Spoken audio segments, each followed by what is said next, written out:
ഉമ്മമാരെ, ബഹുമാനപ്പെട്ട സയ്യിദത്തുനാ ബീവി ആയിഷ റളിയല്ലാഹു തആല അൻഹ പറഞ്ഞില്ലേ, ഞങ്ങൾക്ക് അല്ലാഹു തആല ഏറ്റവും വലിയ ഐശ്വര്യം തന്നത് മുത്തുനബി സല്ലല്ലാഹു അലൈഹി വസല്ലം തങ്ങളുടെ വഫാത്തിന് ശേഷമാണ്.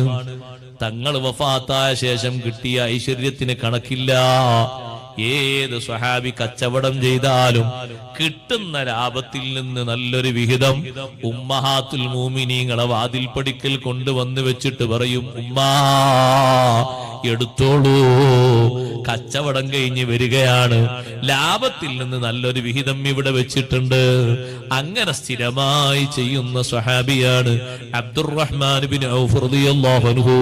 ചെറിയ സമ്പത്തുള്ള ആളല്ലല്ലോ, പക്ഷേ കച്ചവടം ചെയ്തിട്ട് ഓരോ ആഴ്ചയിലും നല്ലൊരു ലാഭത്തിന്റെ വിഹിതം ഉമ്മഹാത്തുൽ മൂമിനീങ്ങളെ വാതിൽ പടിക്കൽ കൊണ്ടുവന്ന് വെച്ച് അവരോടത് എടുക്കാൻ വേണ്ടി പറയും.